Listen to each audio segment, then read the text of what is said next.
Bien. Vamos a comenzar porque nosotros tratamos de ser muy puntuales con estas charlas, así que el agradecimiento a nuestro expositor de hoy, a Robertino Lopetegui, a todos los colegas que se están acercando. Como ustedes saben, esta charla después se puede ver por YouTube, ¿no? O sea que aquel que no tiene la oportunidad de verlo, lo podrá ver con posterioridad. Y como siempre, bueno, obviamente la bienvenida a todos y como siempre les recordamos nuestras próximas reuniones del centro. Justamente el día de mañana se hace la reunión mensual de jurisprudencia del régimen penal tributaria que está a cargo de Graciela Manonellas y de Santiago Mosetic. Y les recuerdo lo que ya había recordado el mes anterior. El día 6 de agosto hacemos el Congreso, el nuevo Congreso del Centro Penal Tributario, un congreso anual que en esta oportunidad va a adquirir un relieve muy importante, primero porque va a ser presencial, o sea, volvemos con lo presencial, y en segundo lugar porque nos vamos a dedicar exclusivamente en ese congreso a tratar el nuevo Código Penal Procesal Federal, que está previsto, como todos sabemos, y en la medida que no haya inconvenientes, que comience a regir en el ámbito de la ciudad de Buenos Aires el día 11 de agosto. Así que están todos invitados también para ese congreso que no tiene, o sea, que es totalmente libre, sin cargo, para todos los colegas, para todos los amigos. Así que invitados para todos. Bueno, vamos a comenzar entonces con el tema de hoy. Nuestro amigo Robertino ya nos hizo un adelanto realmente muy interesante, que este tema va a formar parte de una nueva publicación en el marco de la colección de Derecho Penal Económico que dirige nuestra amiga también, Carolina Roviglio. Así que desde ya, la mejor de las suertes también para ese emprendimiento de este joven colega que tan creativo y siempre luchando por los temas que le interesan. Muy buenas tardes, Robertino, muchas gracias por tu disponibilidad y por estar compartiendo con nosotros. Un placer, Humberto, un placer. Y bueno, muchas gracias por la convocatoria. Y bueno, este tema es un tema súper interesante que por supuesto eh, tengo bastante leído y te he leído, Humberto, tus opiniones a lo largo de los años en los papers y en las publicaciones. Así que ya te puedo decir que conozco tu opinión leyéndote, pero me encantaría si estás de acuerdo y también a todos los presentes en este Zoom. eh, que nada, compartamos un poco las posiciones y también me gustaría saber si, bueno, a veces las posiciones de los abogados pueden ir variando a lo largo de los años, así que me recontra interesa saber lo que opina Humberto y el resto de los participantes de esta reunión con respecto a este asunto. Y un poco el título de la charla de hoy es el iter criminis en el derecho penal tributario, particularmente en el delito de evasión fiscal. Obviamente que en el régimen penal tributario tenemos un catálogo bastante amplio de delitos, muchos delitos de resultado, algunos de peligro abstracto, como la asociación ilícita fiscal. Por lo tanto, digamos, se puede analizar el iter criminis en, en diferentes tipos penales tributarios, pero la idea de esta charla es centrarnos exclusivamente en lo que es el tipo de evasión fiscal. Y bueno, ¿qué es la tentativa? ¿Qué es la tentativa? Es el camino que recorre el autor desde el momento en que surge en la mente la idea criminal hasta el instante en que consigue el resultado apetecido. Y, y los fundamentos de la punidad de la tentativa es la creación de un riesgo jurídicamente desaprobado, es una especie de adelantamiento de la punibilidad y supuestamente la tentativa debería ser más peligrosa que el acto preparatorio, que no es punible en principio, pero menos peligrosa que la consumación. te lo decía von Hippel.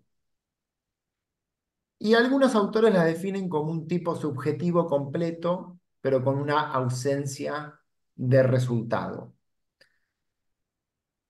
Y a lo largo del análisis de la tentativa, eh, en el derecho penal hay diferentes teorías que fundamentan su punibilidad, que las vamos a repasar muy rápidamente, pero básicamente tenemos a la teoría objetiva, que sus fundamentos para reprimir a la tentativa eh, se relacionan cuando la acción esté en relación causal con el delito pretendido.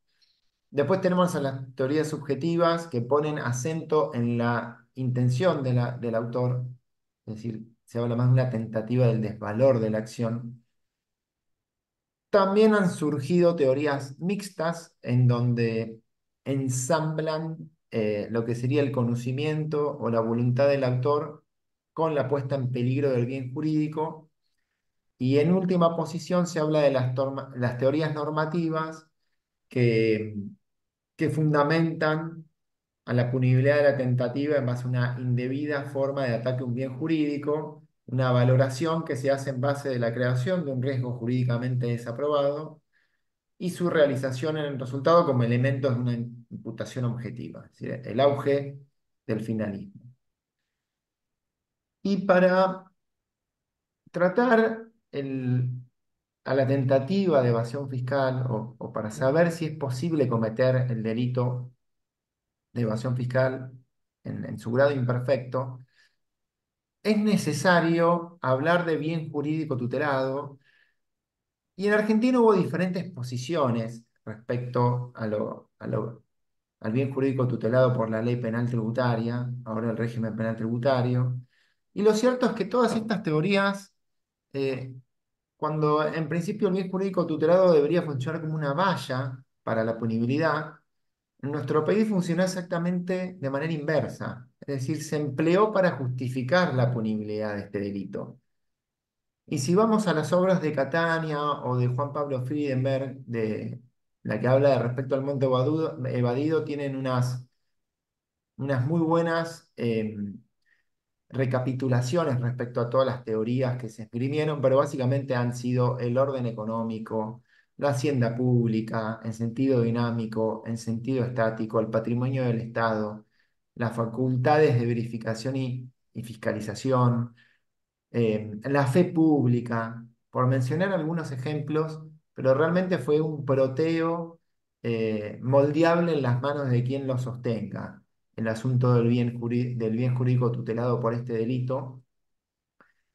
Sin embargo, la postura mayoritaria en la doctrina de la jurisprudencia, al menos en nuestro país, eh, ha sido la de sostener que es la hacienda pública en sentido dinámico, que básicamente esto representaría lo que es el cash flow de ingresos y egresos del Estado en un momento determinado, es decir, la recaudación del Estado, por oposición a lo que sería la hacienda pública en sentido estático, que tiene que ver más con el patrimonio del Estado, con una idea más estática eh, de lo que sería el patrimonio del Estado. Y desde mi perspectiva, obviamente, de cómo yo creo interpretar la evasión fiscal, para mí es un delito que, en lo que es la redacción típica, hemos cometido un error emparentándolo con la evasión en el pago de tributos. Porque em, nosotros sabemos los contadores, Humberto, que el impuesto determinado eh, no es otra cosa que la base imponible por la alícuota, es decir, el aspecto objetivo de la obligación tributaria. Hace 20, 30 años, liquidar impuestos quizás era más fácil, era una simple operación matemática de base imponible por alícuota, impuesto determinado, impuesto a pagar. Pero en los últimos años hubo proliferación de regímenes de recaudación, que después del impuesto determinado, todos los contadores sabemos muy bien que suceden un montonazo de cosas.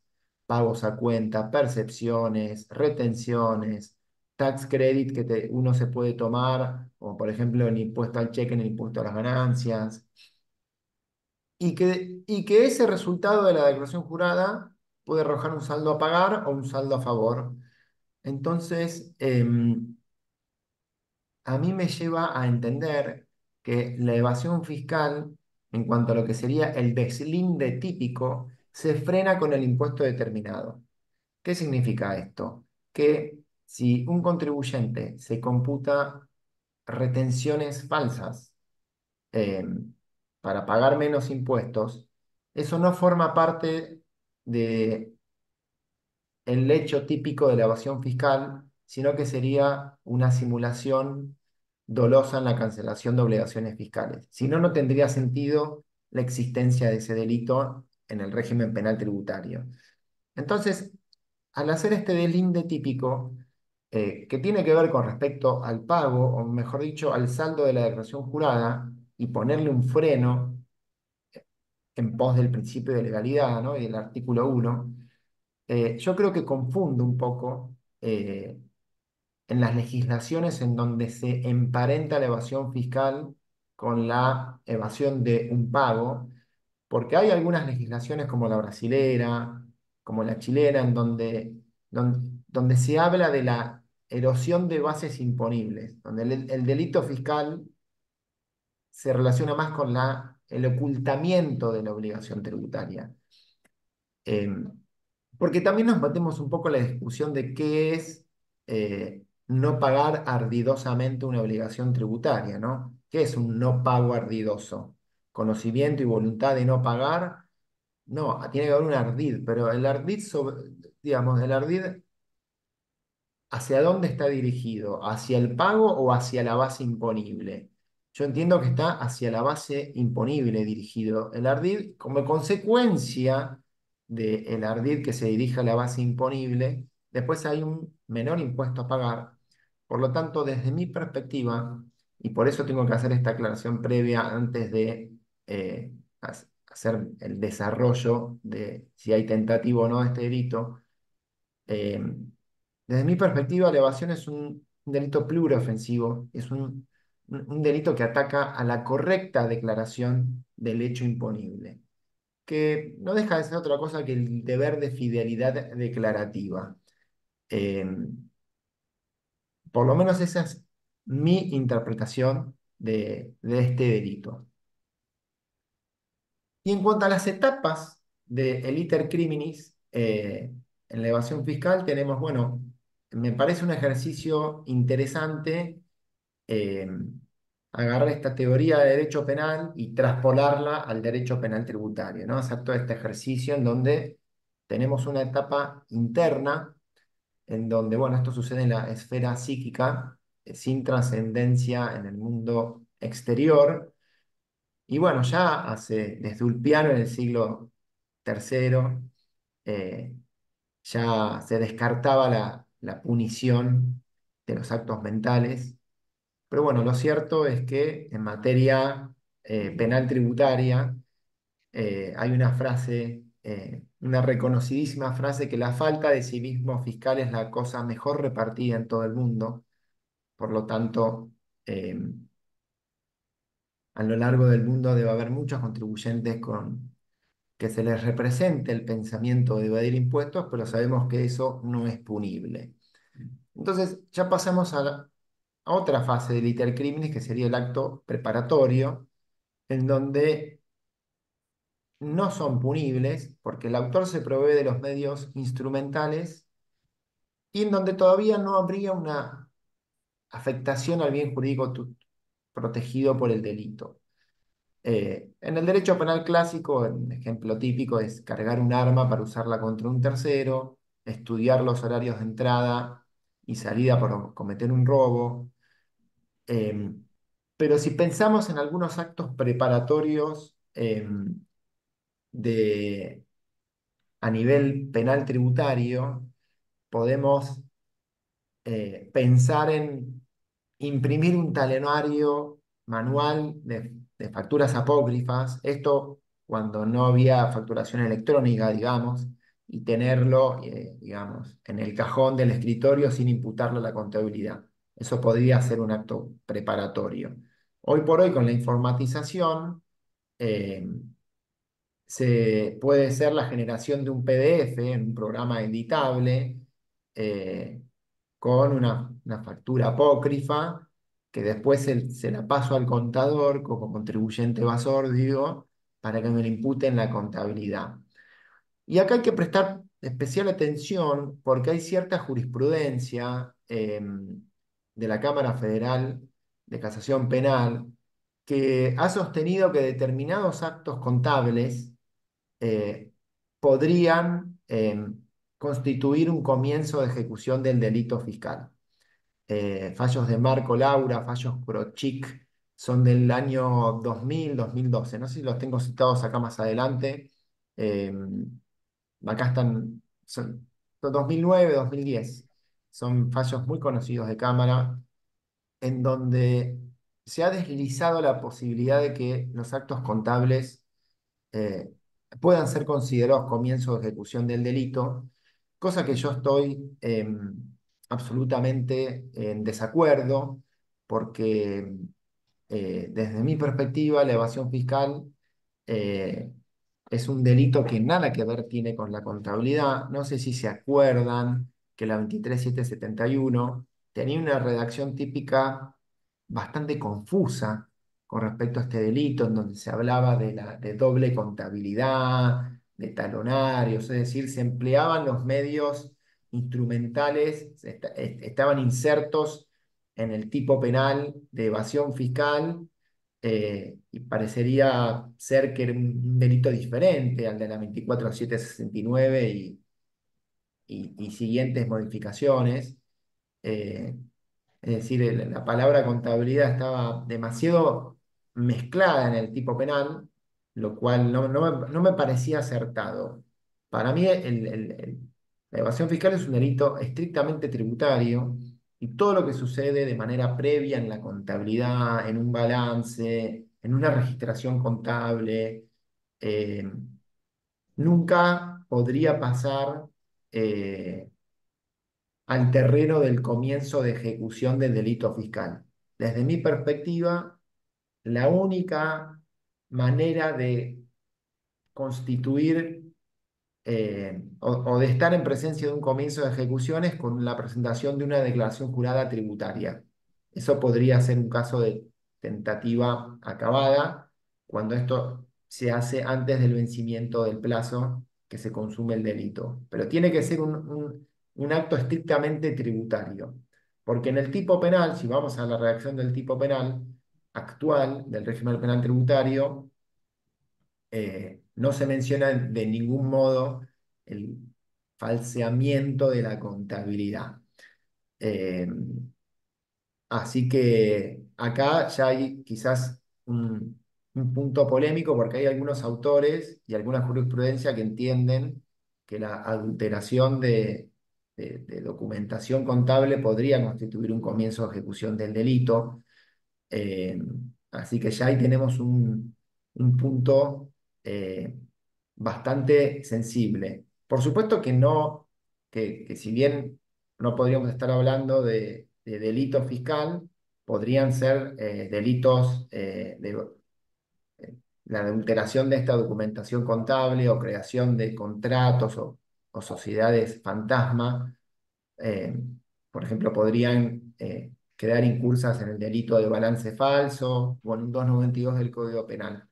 Pero bajo ningún punto de vista, desde mi perspectiva, pueden considerarse comienzo de ejecución del delito, que en realidad son las acciones aptas, idóneas, inequívocas que implican el inicio de la realización directa del plan delictivo.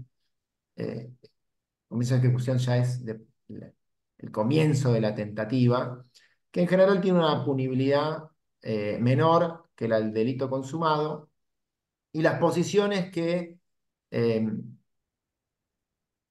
que sostienen, digamos, que fundamentan el comienzo de ejecución, en general son casi las mismas que fundamentan la punibilidad de la tentativa, tenemos las objetivas, las subjetivas, también hay teorías negativas en donde se cree que es imposible determinar con seguridad lo que sería un comienzo de ejecución, máxima en este tipo de delitos, ¿no? También está el plan concreto del autor como una posición que, que podría demostrar un comienzo de ejecución del delito. Y como ya les adelantaba, desde mi perspectiva, la presentación de una declaración jurada ardidosa antes del vencimiento, desde mi punto de vista, podría constituir una tentativa acabada. Sería hasta el momento de consumación donde el delito se encuentra consumado. Y si seguimos recorriendo el iter criminis, penal tributario o de elevación fiscal, la consumación es la completa realización del tipo penal y la efectivización de todas las características de la acción típica que producen el resultado. Pero en penal tributario, en el delito de evasión, tenemos un particularismo en la faz temporal, porque el artículo primero nos impone una regla de cómputo que es por impuesto y por ejercicio anual. Entonces ahí lo que hay que hacer es armonizar la consumación del delito de evasión con el aspecto temporal del hecho imponible según del impuesto que se trate, porque no va a ser lo mismo la consumación de los impuestos anuales como de los mensuales como de los instantáneos. Es decir, es probable que tengan diferentes consumaciones. Sería lógico que en función de la clasificación del aspecto temporal del hecho imponible, de la obligación tributaria, se arroje diferentes momentos de consumación según el impuesto que se trate. Que esto es algo que por supuesto no está aclarado en la ley y, y a lo largo de toda la historia de la ley penal tributaria y sus sucesivos regímenes nunca se aclaró en qué momento se consuma este delito. Lo cierto es que hay una posición mayoritaria bastante abrumadora, que es la que entiende que el delito se consuma con la fecha de vencimiento y pago de la declaración jurada. Pero como vamos a ver más adelante, hay algunas teorías que han adelantado este momento, han retrotraído este momento a la fecha de la primera presentación de una declaración jurada, mientras que hay otras teorías que extienden la consumación, de mi modo de vista incorrecto, a el momento en que el contribuyente recibe una fiscalización y se inicia el proceso de determinación de oficio en donde eh, se llega a la cuantificación de la deuda por parte del organismo fiscal.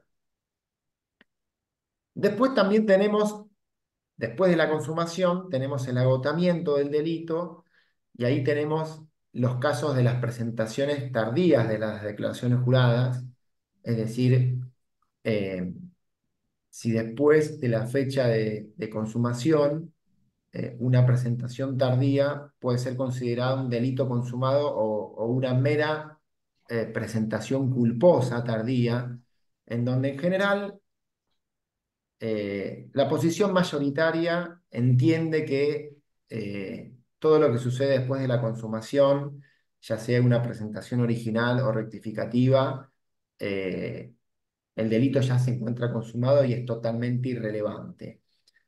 Pero bueno, hay un caso bastante particular que es el de la presentación por tardía, porque sabemos que este delito se puede cometer tanto por acción como por omisión.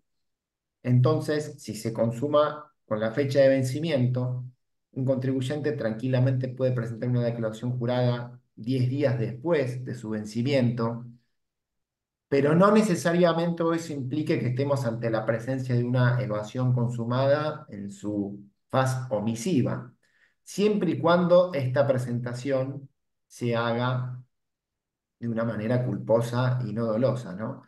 Pero ahí entramos en la discusión en cuánto, o en una pregunta incómoda, que es cuánto tiempo puedo esperar como Estado para entender cuál es el límite de la presentación tardía culposa por errores administrativos, porque los contadores, los vencimientos a veces los abruman, porque las empresas no le pasan la información al contador en su debido tiempo. Un mes, 2 meses, 6 meses, un año. Ya cuando estamos hablando de un año, 2 años, ya es un incumplimiento en donde la jurisprudencia en algunos casos ha entendido como, digamos, no un mero caso de una presentación tardía, sino ya como una evasión fiscal consumada en su fase omisiva. Pero por eso es que yo me planteo si es correcta la flexibilidad respecto a la fecha de consumación, porque si entendemos todos que tenemos una fecha en que se presenta y se paga la declaración jurada y admitimos que si presentamos algunos días o algunas semanas más tarde que esa fecha no tenemos una evasión consumada, sino que es una presentación tardía, como que parecería que podría existir cierta flexibilidad con respecto a este momento consumativo, porque los contadores sabemos muy bien que hay muchas declaraciones juradas que se presentan a veces, o lamentablemente, algunos días o algunas semanas después de su vencimiento, y eso no implica per se que estemos hablando de una evasión consumada, siempre y cuando sea por motivos culposos. En cuanto a lo que es la doctrina, ahora me gustaría conversarles acerca de un tridente de doctrina, jurisprudencia y legislación de tentativa de evasión fiscal, en donde ha sido un tema que se ha analizado bastante en nuestro país y hace bastantes años ya. eh, y en general la doctrina ha estado en su mayoría a favor de la tentativa. Entre ellos citamos a Catania, a Mieres, a Crede, a García Berro, a Narcellas, a Teresa Gómez, a Bonzón, Laporta, Scoponi, Friedenberg, Spolensky más atrás en el tiempo, Semachowicz, Borinqui, Turano, López Vicallar, etc. En contra, muy pocos, Eferco, Haddad, Espeche. eh, y lo interesante es que aun cuando se comulguen diferentes interpretaciones en cuanto a lo que es la estructura típica del delito, los autores se han inclinado a favor de la tentativa. Y para esto, recordemos que con respecto a lo que es la evasión fiscal hay como dos grandes tesis al momento de interpretar la evasión. La tesis mayoritaria en Argentina es la que se trata de un delito de corte omisivo, que es un poco la posición de Catania y la de Mario Laporta, por lo menos lo podemos notar en sus obras, en donde los montos representan condiciones objetivas de punibilidad. Eh, y en contraposición a esa teoría, tenemos a los que entienden que se trata de un delito de resultado lesivo, en donde la conducta se puede separar, separar digamos, el tiempo y el espacio de la conducta y la producción del resultado, en donde en general los que se inclinan por sostener que se trata de un delito de resultado entienden que el monto es un elemento del tipo, que está englobado por el dolo del sujeto activo. Son como las dos grandes posiciones en Argentina con respecto a lo que es la interpretación de la estructura típica de la evasión fiscal. Eh, y a pesar de diferir en cuanto a estas interpretaciones, los autores, no obstante, coinciden en que este delito en principio se podría cometer en grado imperfecto. En cuanto a la jurisprudencia, también la tendencia mayoritaria es la de aceptar a la tentativa. Eh, la verdad que no hay muchos fallos sobre este asunto. Eh, yo creo que el tema en la jurisprudencia se trató en un momento que fue en 2005 a 2002, en donde vemos casi toda la jurisprudencia de estos temas. Y después vemos como que se calmó un poco. Yo creo que uno de los momentos en donde este asunto tomó protagonismo fue con el fallo Botinelli, perdón, no sé si lo recuerdan, de Jonathan Botinelli, jugador de fútbol, en donde se le imputaba una tentativa de evasión por la celebración de unos contratos, por unas transferencias, una triangulación de unos contratos que estaban dirigidos a disminuir el pago de impuestos. Eh, y hay un fallo del Juzgado Penal Tributario 1 de ese momento, ¿no?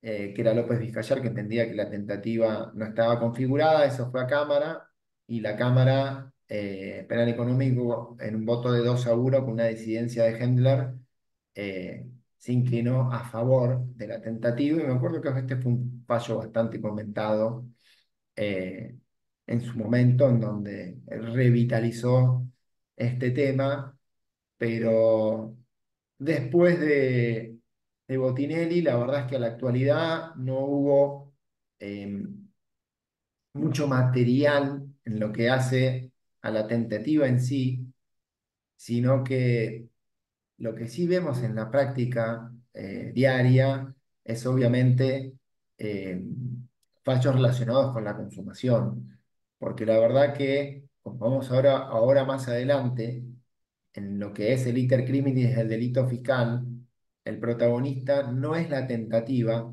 sino la consumación.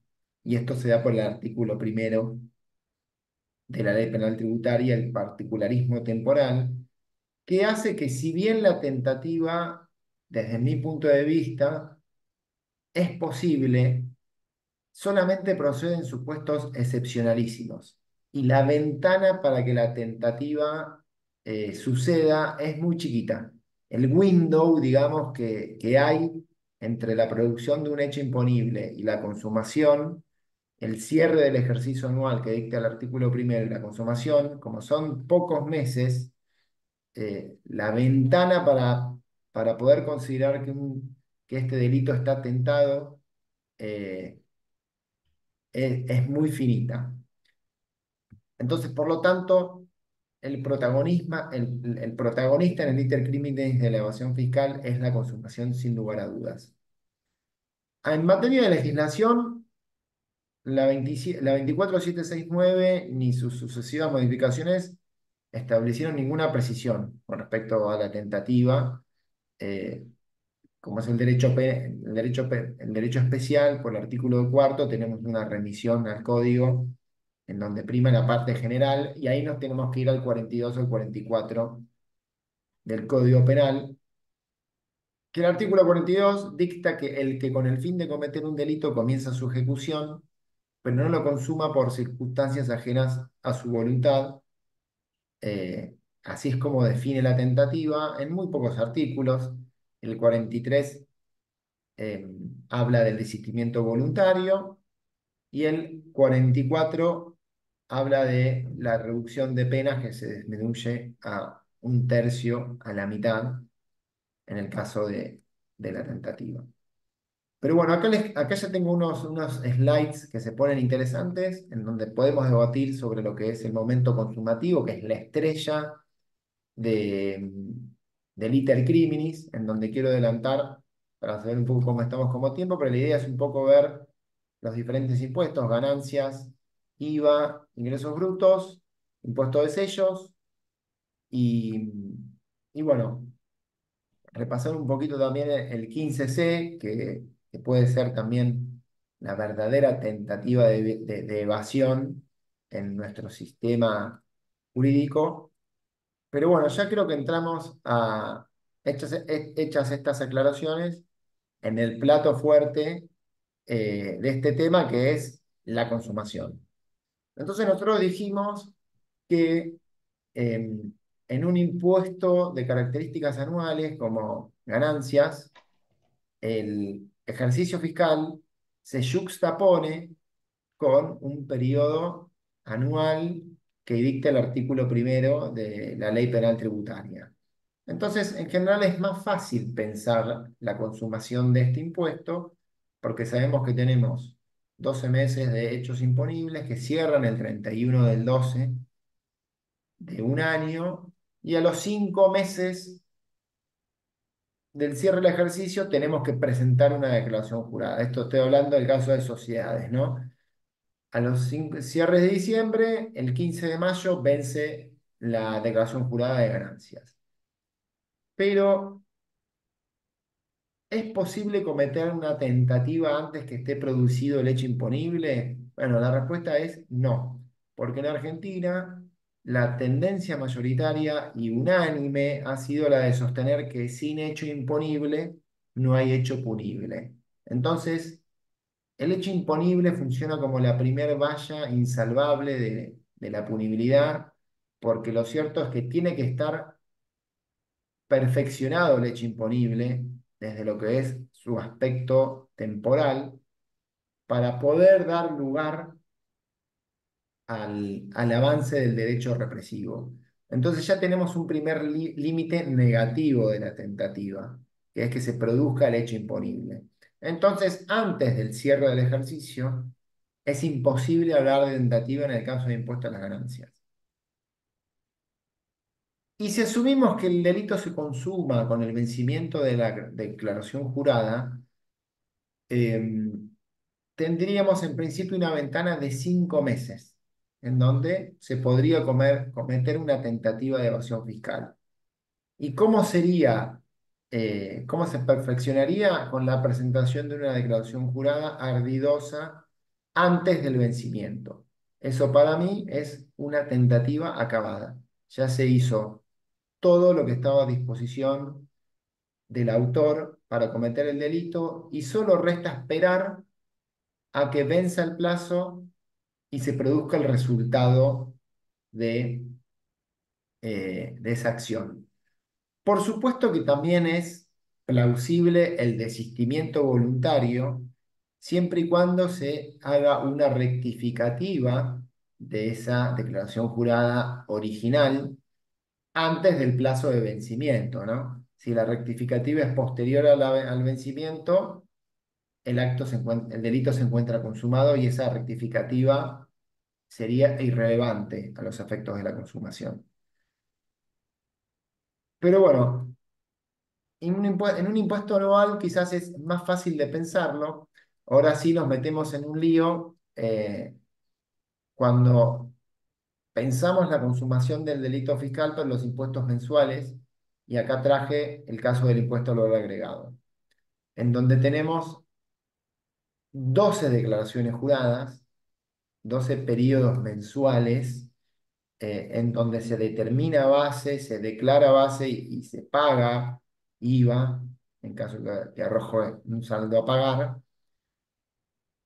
Pero la ley penal tributaria nos consagra el particularismo de que aun cuando se trate de impuestos mensuales o instantáneos, debemos estar por la anualidad.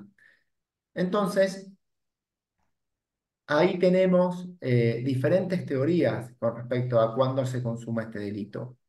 La primera teoría, en cuanto a lo que es el orden de aparición en el iter criminis a nivel cronológico, es la que entiende que eh, en el caso del IVA, la evasión se consumaría con la presentación de la primera declaración jurada de IVA que supere el umbral mínimo, porque yo puedo evadir, asumamos que hoy estamos en 1,5 millones de pesos, que en el primer mes evadimos 1 millón y en el segundo mes evadimos otro millón. Bueno, la teoría que entiende que con la exteriorización del primer ardid en el cual se supere el umbral, el delito está consumado. Que eso es un poco la teoría de nuestro querido amigo Bonzón, que se ha visto en la jurisprudencia y, y de alguna posición minoritaria de casación también,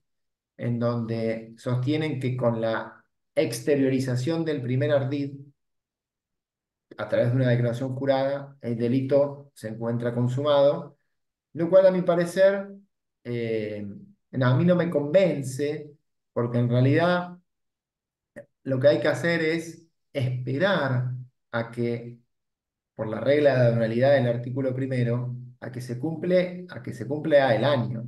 Es decir, yo no puedo retrotraer el momento consumativo a la fecha de empleo del ardid, o por lo menos no tendría lógica.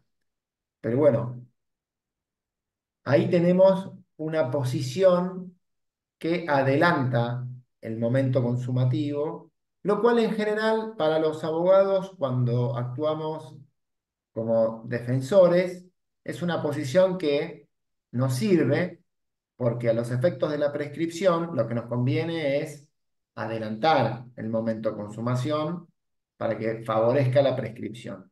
Y eso se ve muchísimo en la jurisprudencia, los planteos de los abogados que tratan de retrotraer el momento consumativo a la presentación de la primera declaración jurada que supere el monto para salirse del proceso penal por la prescripción. Después tenemos una posición que creo que es la correcta, que entiende que este delito se consuma con el vencimiento de la última declaración jurada del periodo anual. Es decir, si estamos hablando de una sociedad que cierra en diciembre, la última declaración jurada de IVA de ese ejercicio comercial es la de diciembre que vence el 15 de enero, por ejemplo, el 18 de enero. Ese es el momento de consumación desde mi perspectiva y de muchas opiniones de autores en el caso de los impuestos mensuales.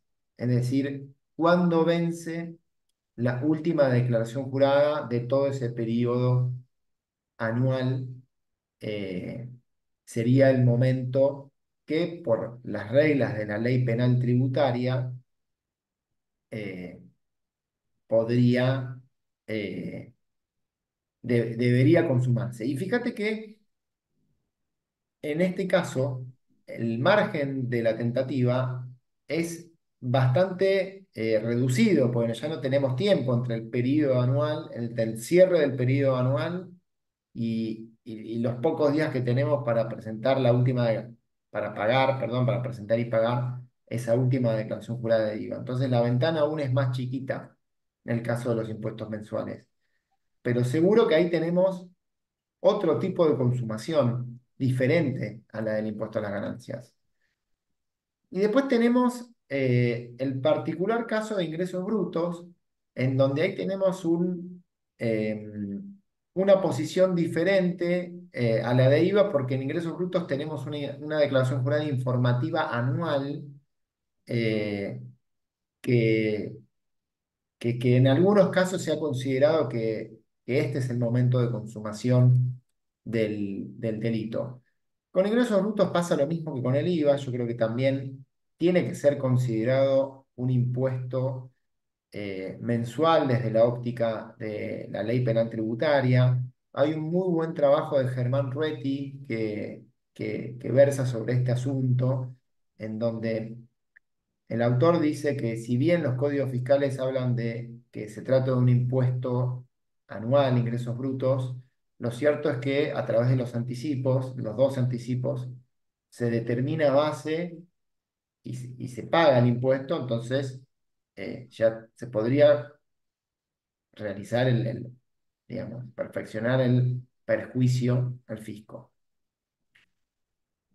Pero asumiendo que se consuma igual que el IVA, es decir, con la declaración jurada que vence en enero, la del último periodo fiscal del año, tenemos la complejidad que a veces en junio o en septiembre del año siguiente vence la declaración jurada informativa anual.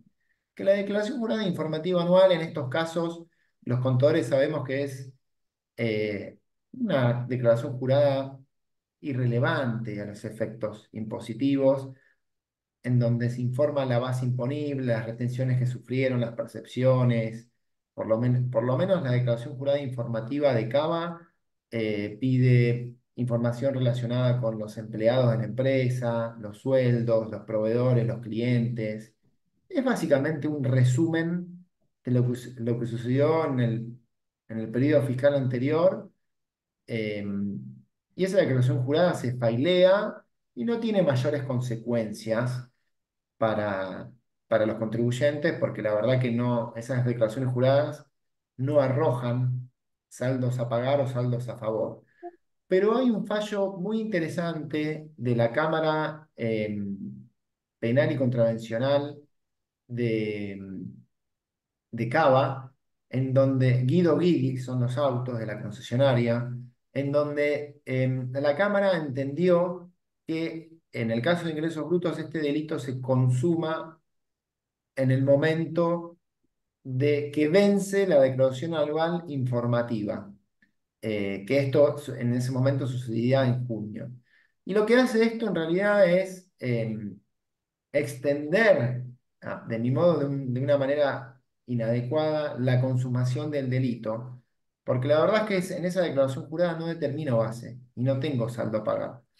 Entonces, lo que resolvió la Cámara en su momento, lo hizo desestimando los planteos de prescripción de los abogados, y obviamente que extendiendo el momento consumativo, se cae la posibilidad de pedir la prescripción. Eso es Guido Guidi. No hay otro fallo respecto a lo que es la consumación de ingresos brutos porque es un impuesto local y sabemos que no hubo muchos expedientes eh, desde la 26735 relacionados con la evasión fiscal del impuesto sobre los ingresos brutos. Sí, quizá hubo más rodaje relacionado con las apropiaciones indebidas, eh, pero no tanto de lo que es la evasión de ingresos brutos. Eh, y por último, tenemos la consumación de los impuestos instantáneos y traje el caso del impuesto de sellos. Acá es un poco más difícil de pensar la consumación, porque en general los impuestos instantáneos, por ejemplo, en el caso de los instrumentos grabados por el impuesto de sellos, en general el ingreso del tributo se da a los 15 días corridos, 15 20 días corridos de la celebración del instrumento. Pero claro, si el instrumento lo celebro en junio de 2025 y el plazo para ingresar ese tributo vence a los pocos días, ¿no? Hasta que no esté cerrado el ejercicio anual, no podríamos estar hablando de consumación, por lo que dice el artículo primero de la Ley Penal Tributaria. Entonces, desde mi perspectiva, en estos casos de los impuestos instantáneos, como también puede ser salidas no documentadas, la consumación se da con el primer día hábil siguiente del cierre del ejercicio. Porque en realidad el delito estaría consumado cuando se deja de pagar en el debido momento, pero como no cerró el ejercicio anual, hay que esperar a que cierre, por el artículo primero. Entonces, al primer día después del cierre del ejercicio, entiendo que se consumaría, en el caso de impuestos instantáneos, en donde, bueno, ahí hay que ver cuántos hechos imponibles se cometieron durante ese año fiscal y qué monto evadido hay. Salvo alguna excepción, o sea, esta es la teoría general que aplica a los impuestos instantáneos, pero también hay una excepción, que no la tengo acá en los slides, pero en realidad sería el caso del contrato o el instrumento que se celebra, por ejemplo, el 30 de diciembre. Porque los instrumentos que se celebran en esa fecha, por, por las lógicas de, que dictan los códigos fiscales, se tienen que pagar al ejercicio fiscal siguiente. Entonces, dentro de lo que es la consumación de impuestos instantáneos, todos los instrumentos que se celebren 15 días antes del cierre del ejercicio, o 10 días antes, o 5 días antes del cierre del ejercicio, como el vencimiento del pago no ocurre en ese periodo fiscal, sino en el siguiente, la consumación se retrasa prácticamente un año. Porque no está cerrado el periodo anual en donde venció ese tributo. Es decir, es una excepción para los instrumentos celebrados al final del ejercicio que hacen que se traslade un año más la consumación. Entonces, ahí pudimos ver a vuelo de pájaro lo que serían las tres diferentes consumaciones que tenemos eh, en el delito de evasión fiscal según el impuesto que se trate. Eh, pero lo cierto es que en materia de tentativa de evasión fiscal y el alargamiento de la punibilidad, si volvemos al asunto de la tentativa, recordemos que en nuestro régimen penal tributario tenemos la asociación ilícita fiscal, que se trate de un delito de peligro abstracto, un delito organizativo, un delito permanente, caracterizado por la jurisprudencia de esa manera, un delito autónomo, ha sido convalidado por la jurisprudencia desde Stancanelli y en numerosísimos fallos, Dibiase, Real de Azúa, eh, tenemos, bueno, todos los casos que versan sobre las usinas de facturación apócrifa, en donde en realidad lo que es un adelantamiento de la punibilidad a actos preparatorios de la evasión fiscal. Entonces, si bien entiendo que la tentativa de evasión es posible, si se caracteriza la evasión como un delito de resultado, hay una ventana temporal que hace que sea bastante excepcional por los límites negativos de la tentativa, que son el perfeccionamiento del hecho imponible, el cierre del ejercicio anual según el particularismo del artículo primero del régimen penal tributario y la consumación, digamos. Por lo tanto, desde mi perspectiva, no creo necesario que el régimen penal tributario en una próxima reforma tenga que aclarar algo acerca de la tentativa. Ya tenemos al 15C, que figura que vendría a ser una especie de tentativa de evasión fiscal, si hacia eso vamos. Obviamente es otro tipo de delito, no de resultado, sino de peligro abstracto. Es un delito que no tiene monto, es un delito que no requiere la producción de un resultado, además. Y que si uno lee la jurisprudencia del 15C, en general, eh, este adelantamiento de la punibilidad tiene que ver con talonarios de facturas a POC, sociedades fantasmas, registros contables en el marco de allanamientos a estudios jurídicos contables o escribanías que tienen documentación que creaba sociedades fantasmas. Es decir, todos los elementos que podrían formar parte eh, de la fundamentación de la punibilidad de la asociación ilícita fiscal claramente son actos preparatorios de la evasión fiscal. Cartas de porte encuentran en el interior. Entonces, la verdad que, en rigor de verdad, en nuestro ordenamiento jurídico, el 15C es la verdadera tentativa de evasión fiscal, que es un delito bastante peligroso porque históricamente no contaba, no se podía extinguir mediante el ingreso moratorio de amnistías fiscales, es un delito que queda fuera de la bala de plata, es un delito de mera actividad, por lo tanto, digamos, creo que es uno de los pocos tipos penales en donde creo que es muy difícil para un imputado sufrir este tipo de imputación, eh, para los autores recibir este tipo de imputación, eh, por todos estos motivos que mencionábamos. Y en cuanto a lo que son las conclusiones de, de la tentativa de evasión fiscal, bueno, vimos que el apotegma de que sin hecho imponible no hay hecho punible, eh, ha sido sostenido de manera invariable, por lo tanto hoy tenemos un primer un límite negativo de la tentativa. Desde mi perspectiva, los actos contables no pueden configurar de ninguna manera comienzo de ejecución del delito.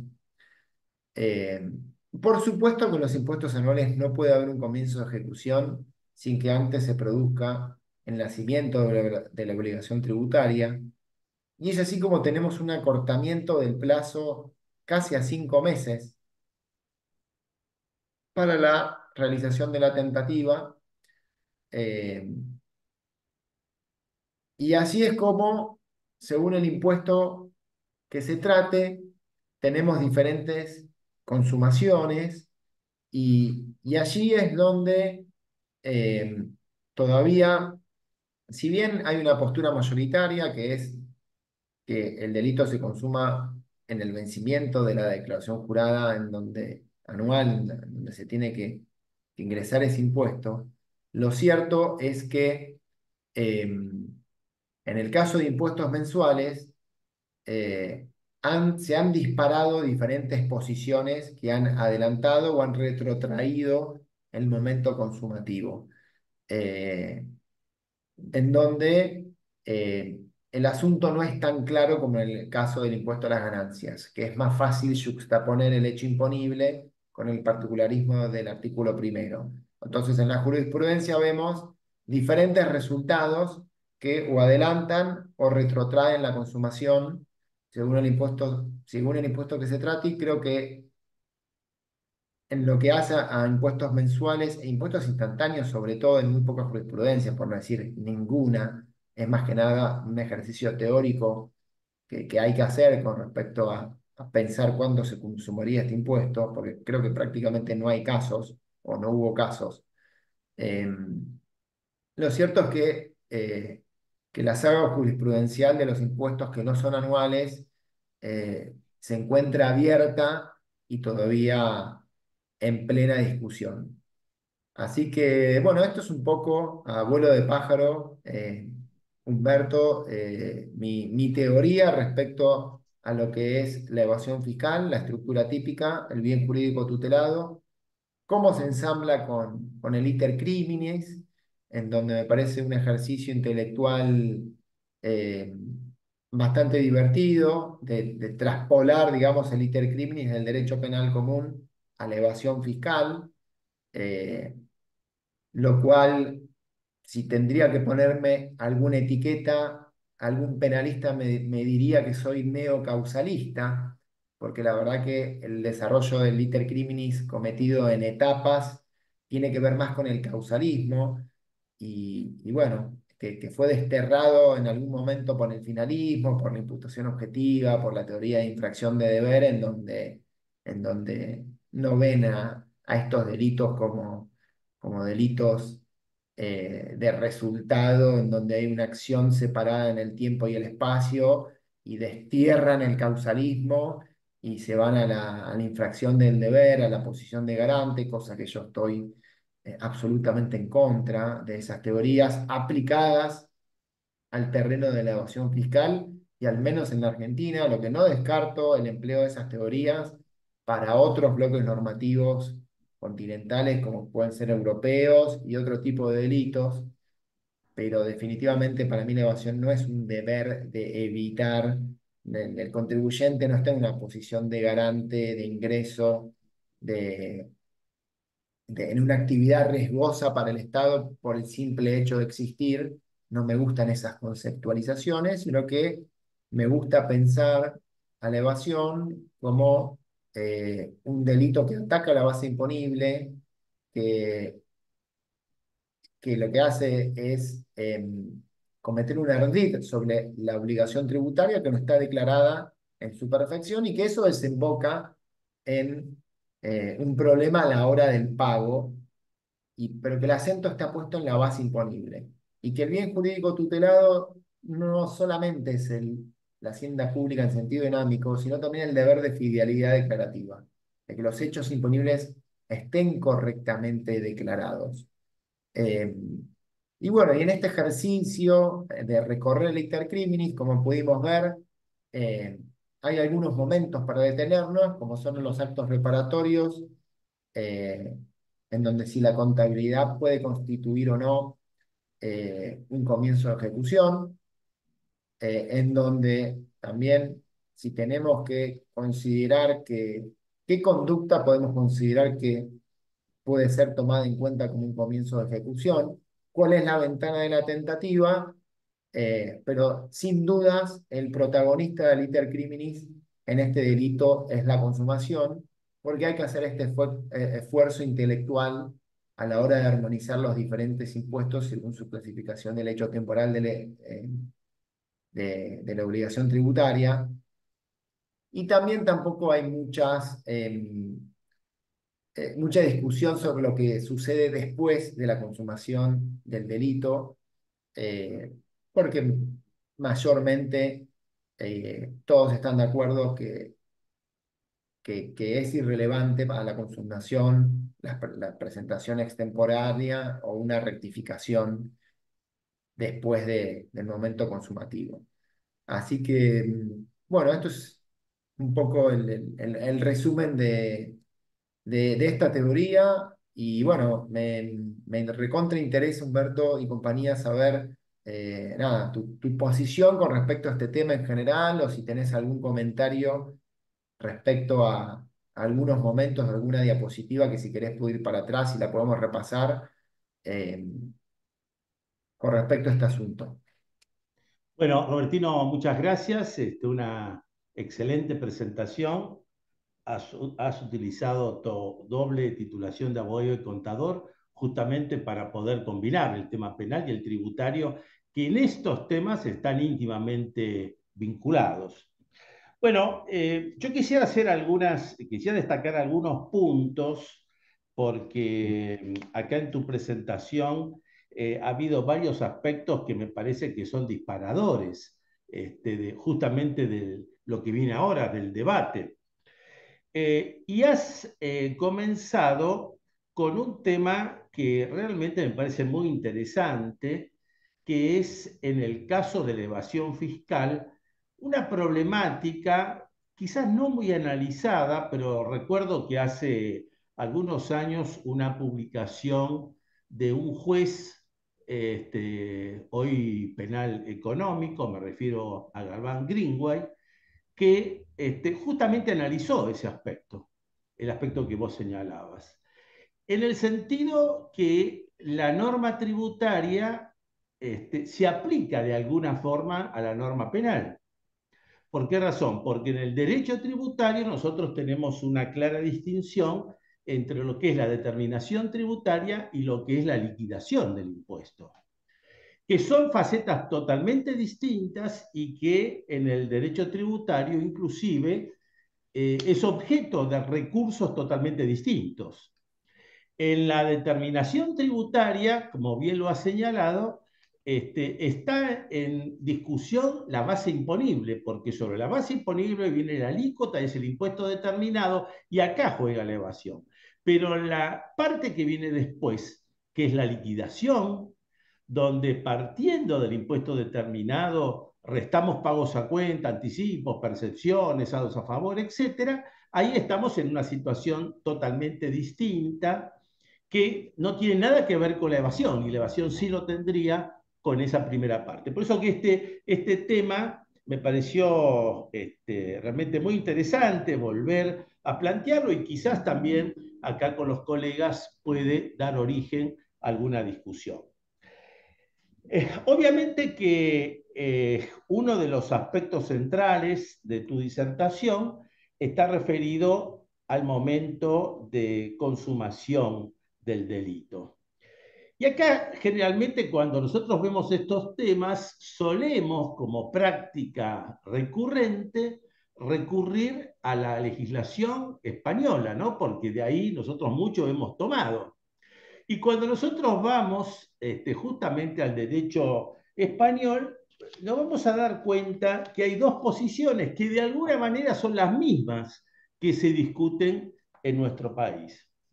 Hay una posición donde ha dicho que el delito se consuma en el momento de la presentación de la declaración jurada sin importar el plazo de vencimiento. Esta es una posición que sostiene Martínez, Buján Pérez, Prats Ayala, Gómez, pero que está vinculado a ese aspecto, que el momento consumativo se da en el momento de presentar la declaración jurada, insisto, sin importar el momento del plazo de vencimiento.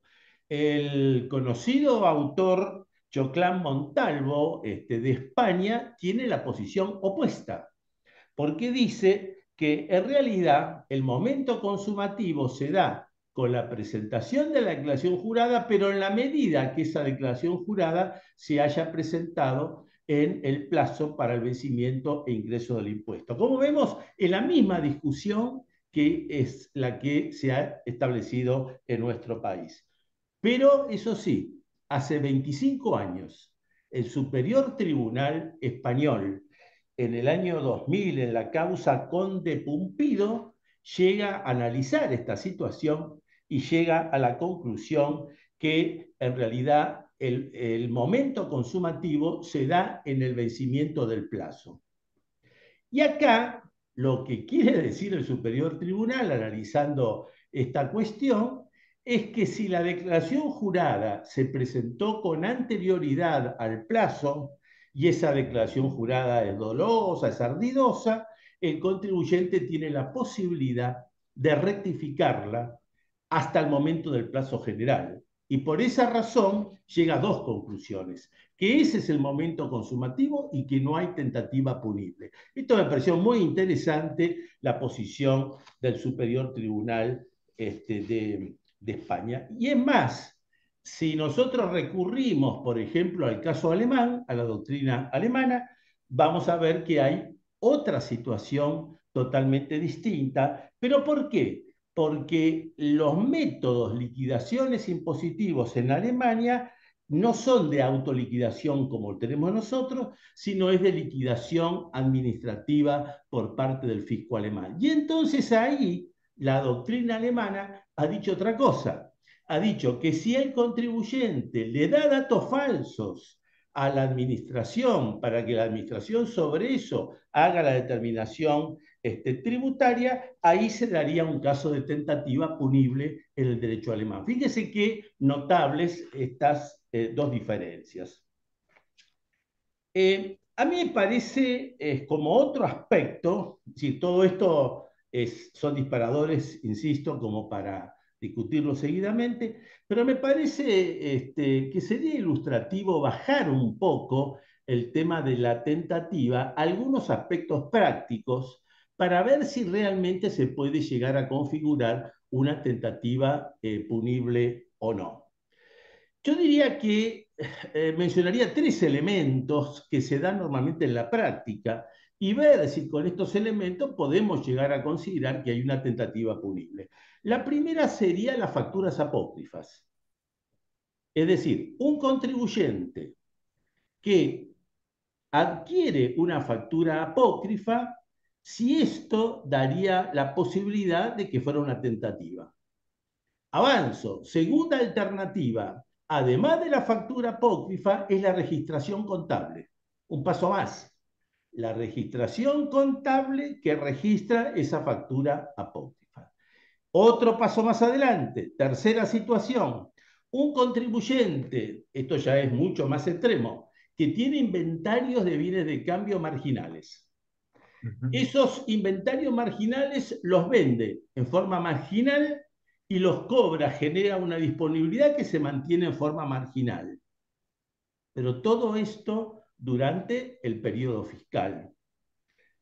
La verdad que yo tengo una posición en el sentido que en todos estos casos, pero bueno, este es el tema para poder discutirlo, que en todos estos casos el contribuyente no es que desista, el contribuyente en definitiva, en el momento de perfeccionamiento, que es la declaración jurada, puede superar todos estos temas y hacer una determinación correcta.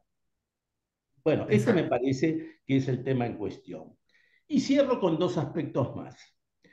La, el momento de la presentación de las declaraciones juradas. Acá nosotros vemos que hay tres momentos distintos. Primer momento, el contribuyente que presenta la declaración jurada anticipada, o sea, previo al plazo general. Y esa declaración jurada es dolosa. ¿Qué ocurre? Porque el contribuyente tiene la posibilidad de rectificar la declaración jurada hasta el momento del vencimiento del plazo general. Segundo momento sería el vencimiento del plazo general. Tercer momento, la presentación tardía, después de la declaración jurada. Y acá nos encontramos ante esta situación. Al momento del vencimiento no presentó la declaración jurada. si nosotros seguimos la línea mayoritaria jurisprudencial que tenemos, la mera omisión de presentar la declaración jurada es una infracción formal y no evasión fiscal, salvo que haya elementos complementarios que puedan llegar a determinar que estamos ante un delito. Con lo cual, el tema que tendríamos que decirnos sería, bueno, entonces, ¿cuándo quedaría en este caso configurado el delito? Cuando el contribuyente presenta la declaración jurada con posterioridad, porque antes no. Y me parece que el último aspecto para analizar, que también vos lo has presentado muy bien, y que también tenemos, hay que decirlo, jurisprudencia encontrada, es la situación en el IVA. ¿Cuál es el momento en que se produce el aspecto consumativo de la evasión en el caso del IVA? Porque todos sabemos que el IVA es un impuesto instantáneo, pero que tiene una determinación mensual a través de declaraciones juradas mensuales y por lo tanto el contribuyente presenta 12 declaraciones juradas. Presenta 12 declaraciones juradas. Y entonces acá se han generado dos posiciones jurisprudenciales, que es perfectamente lo que vos has señalado. Una posición que interpreta que una vez que el contribuyente alcanza el piso de punibilidad, así sea en el segundo periodo mensual, ese sería el momento consumativo.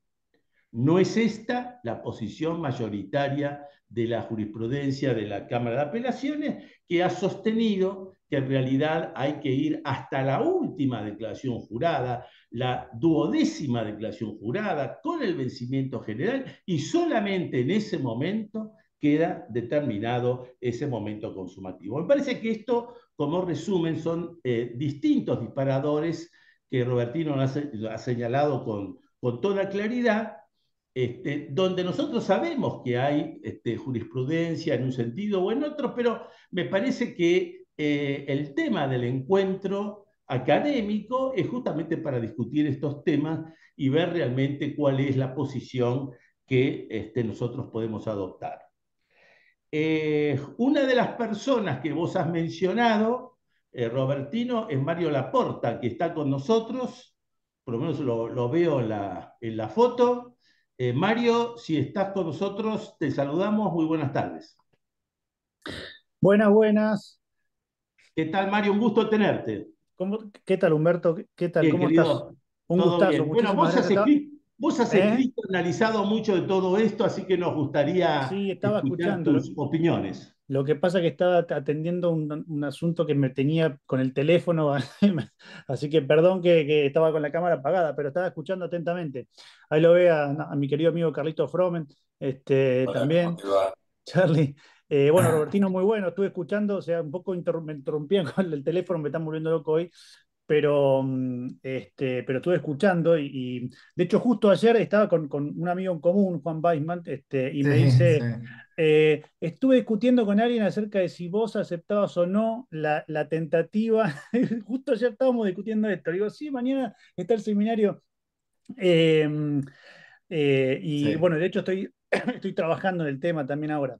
Bueno, antes que nada, felicitarte, Albertino. Me gustó realmente veo cosas ahí que vos has hecho muy prolijas, que yo siempre las dibujo ahí, los pizarrones que quedan horrendas, pero eso está bárbaro. Tendría que tomar eso como referencia. Sobre todo el hecho de como decía Humberto recién, de la cantidad de declaraciones que, a ver, yo considero son interacciones, ¿no? En un mundo en donde la relación fisco-contribuyente, bueno, ahora pareciera ser que se va a relajar, en un mundo entre la interacción entre fisco-contribuyente, en donde el contribuyente, nosotros tenemos esa interacción tan permanente con el fisco, de modo tal que, como siempre explico a los chicos en la clase, nosotros ya tenemos que haber salido del sistema autodeclarativo por la información que tiene el fisco de nosotros. Lo cierto es que el concepto de evasión, de la conducta típica, de la consumación, todos los conceptos de dogmática penal van radicalmente mutando, porque como la evasión fiscal, o sea, tiene una exigencia que es el ardid típico, y ese ardid típico, para poder ser, tiene que saltar esa valla, ese umbral del control del fisco, que no es un control como era antes, que era una vez cada tanto, sino que es un control permanente y de una interacción permanente. Entonces, la conducta típica se va reformulando a medida que va avanzando la sofisticación del control del fisco. O sea, la evasión fiscal no es lo mismo hoy que hace 5 años, que hace 10 años. Por eso antes discutíamos la omisión de declarar, como si fuese algo relevante de hoy por hoy. La omisión de declarar es totalmente inocua por la información que el fisco tiene de nosotros. Por lo tanto, o sea, realmente no supera el umbral. Entonces, me parece que es clave el tema ese de lo que se materializa a través de declaraciones, pero es más que nada la interacción, porque la interacción de fisco contribuyente va mucho más allá de lo que nosotros declaramos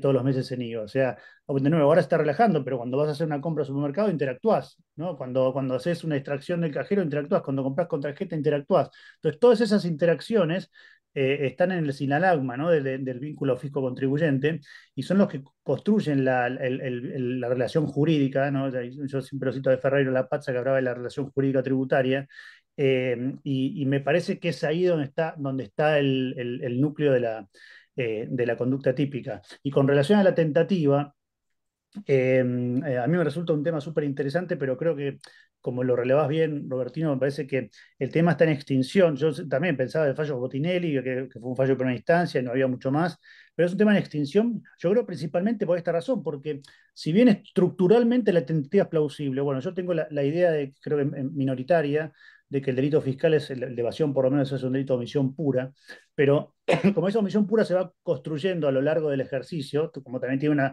un elemento temporal en la conducta, que es el año, el ejercicio anual, como esa conducta se va como construyendo a partir de la situación típica de la omisión, se va construyendo durante el ejercicio, el, el, em,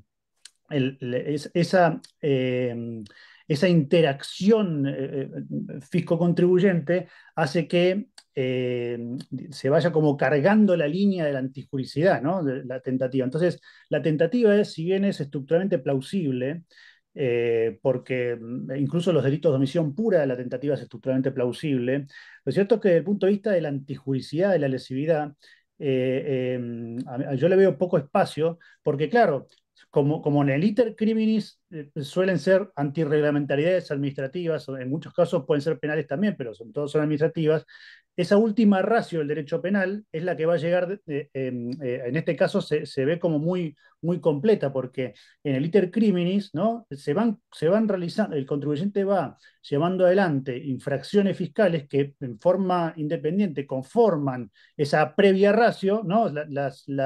Las infracciones fiscales, entonces ya van completando ya, de alguna manera una necesidad de antijuricidad, ¿no? Es decir, si el derecho penal es última ratio y la tentativa es el paso previo, esa tentativa ya está completa con las sanciones administrativas fiscales. De hecho, muchas veces son incluso a veces quizás más severas o más complejas que la tentativa.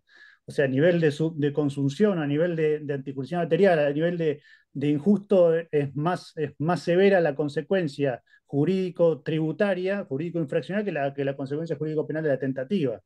Sobre todo considerando que el sistema penal, y estos otros temas que están en danza, es un sistema que la verdad que está, bueno, es un poco lo que también está trabajando con Juan Weisman, está orientado a un fin recaudatorio. O sea, porque lo cierto es que cíclicamente hay moratoria, cíclicamente hay blanqueo, hay ahora probation, si no hay mucho problema con la fiscalía y con el fisco, con el ARCA también se puede dar, la conciliación, la reparación integral que están empezando a aparecer fallos. Entonces, el sistema general jurídico penal tributario está diseñado para que salga, para que haya una salida. Entonces, lo cierto es que en ese sistema total, la tentativa es enteramente, digamos, dogmáticamente plausible, es dogmáticamente admisible. Yo creo que nadie podría sostener que estructuralmente la tentativa no es admisible, pero yo la veo difícil o la veo inconsecuente desde el sistema general, desde la lesividad, la veo innecesaria. O sea, ahora que estamos pasando un sistema acusatorio, ¿no? que el 11 de agosto ya están todos temblando, no me imagino a ningún fiscal llevando un caso a juicio por tentativa. O sea, no me imagino que ningún fiscal pueda tener la pretensión como estratégica de llevar un caso a juicio por tentativa. Precisaría un montón de otras cosas. Entonces, ese modelo de extinción de la tentativa en un modelo acusatorio yo creo que se va a consolidar, porque no van a existir casos de tentativa. O sea, si ya no existen ahora con nuestro sistema, con toda la coyuntura que hay dando vuelta, no veo plausible que vayan a haber en el futuro casos de tentativa, más allá que, insisto, estructuralmente es plausible y mis objeciones van más del lado de la antijuricidad material, de la lesividad, de la necesidad de pena de la tentativa, ¿no? Pero bueno, en este punto, como aludido y por invitación de Humberto también, me atrevo a decir estas dos, tres palabras, ¿no? Agradeciendo mucho la invitación y la posibilidad de decir algunas cosas este, en este distinguido seminario.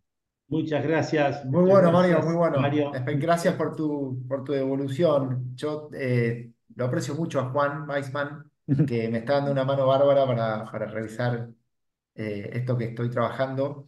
Bueno, él tiene la idea, creo que como Ferco, de que esto de la evasión es un delito autoconsumado, es decir, que no hay margen para la tentativa.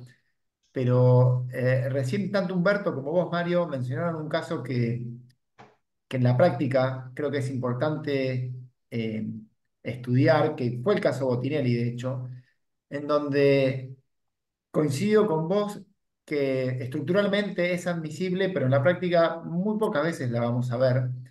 Pero el caso que quizás está interesante que discutamos es el el del contribuyente que tiene una evasión de periodos fiscales anteriores y tiene una inspección fiscal entre el momento en que presentó la declaración jurada y se consume el delito, tiene la inspección en el medio, por el artículo 42 del Código Penal que dice el que con el fin de cometer un delito no se consuma por circunstancias ajenas a su voluntad. Así que yo creo que ahí hay una ventana muy chiquitita en los casos donde hay inspecciones, en donde encuentran evasiones por periodos fiscales anteriores y bueno, y encuentran quizá una evasión en curso de este año y el contribuyente por esa inspección rectifica. Y esa rectificativa, a pesar de que no está consumado el delito, ahí nos podemos poner a discutir si hay tentativas, si hay desistimiento voluntario, pero creo que sería el único caso práctico eh, que en realidad sería una inspección de un año fiscal en curso con una evasión consumada de periodos fiscales anteriores. Y bueno, ¿y qué pasa con lo que me encontré ahora, con este ejercicio fiscal que está abierto? Eh, Ahí creo que también no sé qué opinan ustedes acerca en estos casos. Creo que la jurisprudencia, en tu libro, Mario, que la verdad que lo he consultado un montón, es impresionante la jurisprudencia que citas en tu libro de delito fiscal. De hecho, nada, la estuve repasando. Y bueno, y creo que en un momento te atrás este tema, ¿no? De qué pasa con de la rectificativa a raíz de la inspección. Pues también nosotros sabemos que en la práctica se dan algunas situaciones que yo por lo menos considero hasta injustas desde un punto de vista conceptual, de que hay inspecciones por facturas apócrifas en donde el contribuyente no las discute, rectifica y, y la FIP denuncia esa situación y tiene una causa. Y el sujeto rectificó solamente. Es decir, yo creo que no sé por qué no lo meten por artículo 18 o qué salida se le da a eso, pero hay muchas inspecciones, a veces que sé que los asesores fiscales a los contribuyentes les dicen, espera, espera, no rectifiques, porque esa rectificativa te puede detonar una denuncia penal.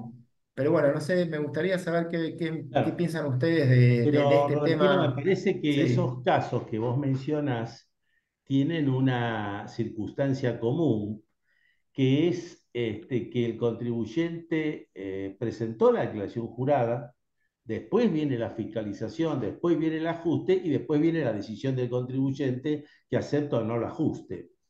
Me parece que Ujú. para acercarnos más el tema de la tentativa, quisiera poner otro ejemplo, que sería un tema que la Administración Tributaria utilizó en un momento como técnica de fiscalización y que hoy dejó de utilizarlo ya. Pero me parece que serviría como ejemplo, que es el inspector trabajando. Esto no es una cosa fácil de verlo, ¿no? El inspector de ARCA trabajando. ¿Esto qué significa? Que en oportunidad de cerrar el ejercicio, el inspector va a tomar el inventario. Uno de los temas quizás más comunes que puede haber de evasión es justamente manejando las cantidades, manejando las valuaciones, ¿no? Donde acá obviamente se puede determinar fácilmente una evasión. En una época, estoy hablando hace 20 años, la administración tributaria tenía inspectores que iban a controlar los bienes de cambio. Y esto era previo a la declaración jurada que venía, como vos bien decías, 5 meses después. El contribuyente ya había hecho el inventario, el fisco hace su inventario y se da cuenta que hay una posición dolosa respecto al inventario, ya sea por cantidades o ya sea por valores. Bueno, y en esos casos, entonces, ¿qué hacía la inspección? Le decía cuál es el valor que había determinado la inspección y qué diferencia había con lo que tenía el contribuyente. Ahora, ¿qué había pasado acá? Que todavía no había operado el vencimiento. Con lo cual, el contribuyente tenía la posibilidad de tomar el criterio del inspector y entonces volvemos otra vez si esto será tentativo o no. Quería preguntarle, bueno, Norberto Marconi, que también nos acompaña, muy buenas tardes, gracias por acompañarnos, Norberto. Buenas ¿Cómo, tardes. cómo se estás viendo este tema? No, me encantó un poco los planteos de Robertino, de Lopetegui. Sale Gracias, interesante, pero gracias, bueno, Norberto. me parece que con nuestros queridos antepasados históricos que nos colonizaron los españoles, este, estamos mezclando un poco. Y yo coincido con Lopetegui que nosotros tenemos un código penal con un principio causalista, no hay otra forma. Todas las teorías más modernas son muy lindas, son bárbaras, pero son para otros sistemas jurídicos y otras formas de ver las cosas. Pero lo de la tentativa, Humberto, lo hablamos mil veces, ¿no? En el delito de evasión particularmente no puede haber tentativa en la medida que está autodeclarado el impuesto. Es decir, en el momento en donde yo estoy induciendo error al fisco, es decir, es al revés el juego de la pirinola. En vez de todos ponen, yo no quiero poner. Entonces, en el momento que yo lo estoy engañando al fisco a través de mi declaración jurada, es donde yo estoy consumando el delito. Si lo pago o no lo pago es un tema aparte, porque puede ocurrir, y en esto llegamos a un absurdo, que yo mienta en la declaración jurada, pero cuando pague, pague lo que debería haber pagado si hubiese hecho bien la declaración jurada. Y ahora pregunto, ¿hay evasión? ¿Fue un intento de evadir? No. Hice mal la declaración jurada intencionalmente, pero cuando llegó el momento de pagar, no. Mejor no me meto en lío, voy y pago lo que tengo que pagar.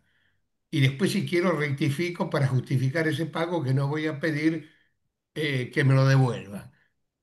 Entonces, ahí nos damos cuenta que no podemos hablar de tentativa en el delito de evasión como está legislado en nuestra ley y como es nuestro sistema de autodeclaración del impuesto. Si cambiamos el sistema como lo tienen los alemanes o como lo tendrán los españoles, bueno, veremos. Pero juegan los dos derechos, el derecho tributario y el derecho penal. Entonces, ahora, apuntemos a esto con el famoso tema del IVA que recién hablábamos. Y creo que lo charlamos bastante, Humberto. Primero partamos de base. La ley penal tributaria se mandó con el IVA y le metió que era anual, cuando el IVA es mensual, la declaración jurada de IVA. Y las evasiones, desde el punto de vista tributario, son mensuales, mes por mes voy. Ahora, si tomamos el concepto que la prescripción empieza a correr cuando termina el año o el ejercicio fiscal, según qué tipo de contribuyente sea, ¿qué pasa? ¿Saben por qué lo hicieron eso? Por la prescripción.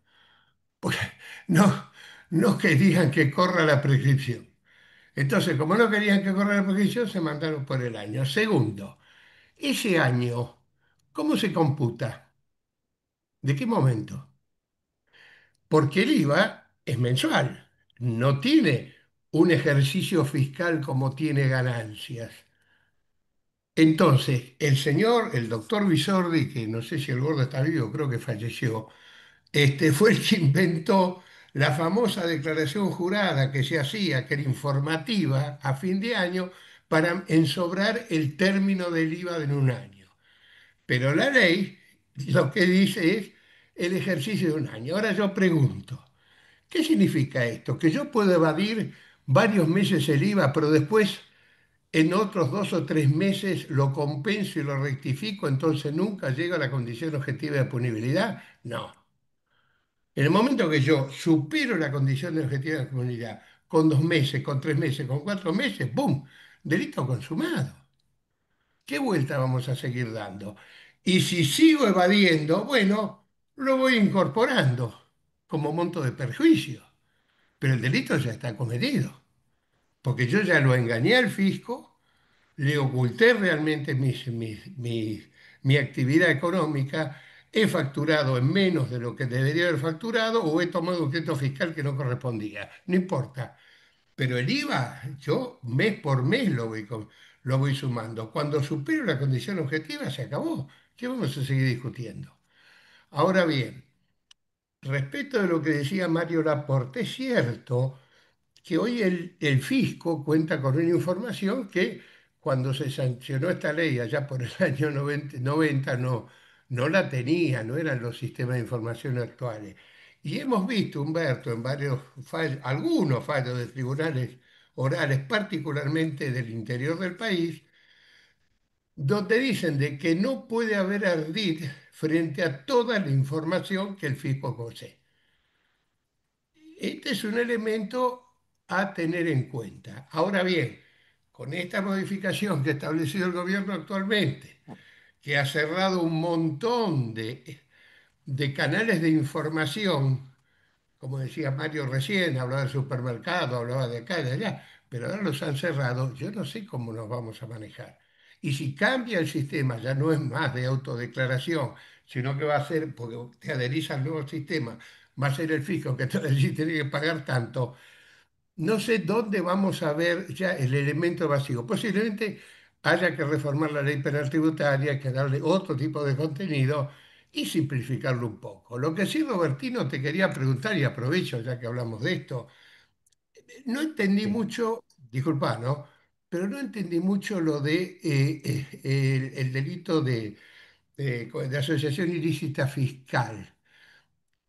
¿Vos lo Sí. considerás como una tentativa de evasión o podría...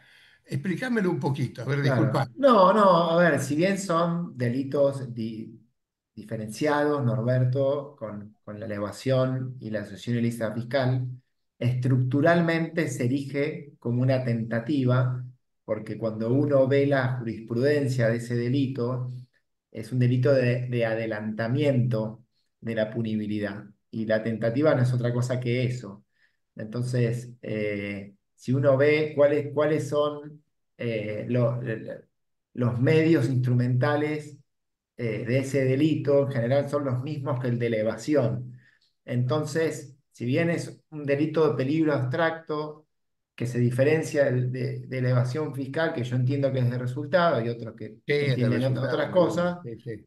eh, vendría a ser, digamos, el ejemplo que tenemos en nuestra ley que, que adelanta la punibilidad eh, de una supuesta evasión fiscal. Son delitos diferentes, ¿no? Claro, Pero es un ejemplo que, eh, que hace que haya un adelantamiento de la punibilidad, es un perjuicio efectivo. Obviamente reconozco que son claro. delitos diferentes, estructuralmente Sí, sí, no, no. diferentes, De son cosas acuerdo. diferentes, Pero fíjate, pero fíjate esto, Robertino, y siguiendo tu razonamiento, está bien, el adelantamiento de la punibilidad. La asociación ilícita en realidad no es un adelantamiento de la punibilidad, sino que es un delito que asusta a la gente, que haya organizaciones delictivas caminando por la calle. Entonces, lo que se está protegiendo es eso, no es los futuros robos, asesinatos o extorsiones que puedan cometer, sino es el peligro que genera una banda que está operando, o que por lo menos se pusieron de acuerdo en ser una banda para cometer delitos indeterminados. haciendo una cierta analogía, que no es exactamente igual a la asociación ilícita fiscal, pero haciendo una analogía, también es un delito de peligro. ¿Pero qué Sí, se está sancionando? Se está sancionando a estos individuos que están generando toda una actividad muy bien coordinada, con un jefe, con gente que trabaja, para ayudar a otros a que vagan. Es decir, están facilitando la evasión de otros. Entonces, no veo el adelantamiento de la punibilidad, porque en última instancia la evasión, vulgarmente llamada, es un delito de mano propia, o sea, no hay vuelta que darle. Va a evadir el que es el contribuyente, por más que el contador lo ayude, o el abogado, o el vecino de enfrente. Entonces, yo veo en esa asociación ilícita realmente algo bastante parecido a la típica asociación ilícita del 210, desde el punto de la protección de la facultad que tiene el Estado de exprimirnos para poder seguir manteniendo la actividad, que a veces la mantienen y a veces la usan para otros fines. Esto ya lo sabemos, pero lo veo desde ese punto de vista. bien, Y respecto del muy IVA bien. también, es un poco lo mismo que decimos. A ver, las cosas, a veces los jueces hacen las cosas y llegan a conclusiones porque con el viejo sistema del juez inquisitivo, tienen esa mentalidad de buscar, no, no, hay que sancionar, hay que sancionar. Entonces, cuando alguien, un abogado inteligente, le plantea una prescripción, ¡pum! Te inventan que no, que el plazo empieza a correr a fin de año porque con 3 meses más te la tenía que dar, cuando en realidad ya Exacto. el delito lo tenías consumado. Después, si el monto lo superaste, bueno, ¿qué me importa? En una estafa, si después se descubre que en lugar de 5.000 te estafé 15.000, lo incorporamos como perjuicio, pero el delito de estafa ya está cometido. Bueno, era nada más que eso, disculpa, pero muy lindo, Bien, Robertino, está Muy bien, bueno, Norberto, Norberto. gracias, gracias. Con respecto a la asociación ilícita, hay muchos que entienden que es inconstitucional y que en realidad se debería solucionar con reglas de participación. Si vos yo estás entiendo que sí. ayudando a alguien a evadir, quizás es más fácil, en vez de Eh, probar una acción ilícita, imputarle una participación sí, lisa y y llanamente, fíjate que ¿no? tiene ese condimentito de la habitualidad. Sí. Claro. ¿De qué Sí, sí, habitualidad sí. estamos hablando? Sí. Sí. La habitualidad En y de realidad, como decís delitos vos, fiscales también, es ¿no? el De ese partícipe tipo de necesario, delitos. o si querés, sí, es el partícipe necesario, porque sin la actividad de esa gente con esa organización, yo no podría consumar la evasión que consumo yo, que soy el obligado. El No, estoy de sujeto acuerdo con obligado, el vos, yo autor. pienso también que es un invento, es un tema de asustar a la gente y perseguir, ¿no? Pero que Sí. hay organizaciones, las hay de esas, no hay ninguna duda. Sí, Creo que ha sí, quedado, en todo esto ha quedado un tema que me parece que es importante aclararlo, respecto de la evasión fiscal y respecto de los cambios que se producirían, en las cosas que estamos escuchando, actualmente.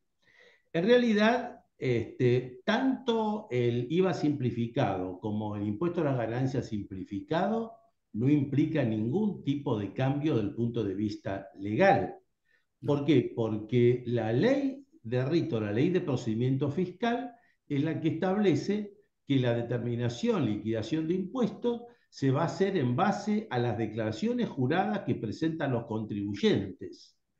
Esto no ha sido modificado. El hecho que el organismo fiscal aporte una proforma, aporte datos para que el contribuyente lo conforme o no, o lo corrija, no cambia la autodeterminación. Este me parece que es un tema que es importante Está también bien, sí, sí, aclararlo, ¿no? correcto. Está también Cristian Fabris. Cristian, tengo el problema que las cámaras algunos se apagan y no sé si siguen o no con nosotros. Cristian, un gusto en poder estar contigo también.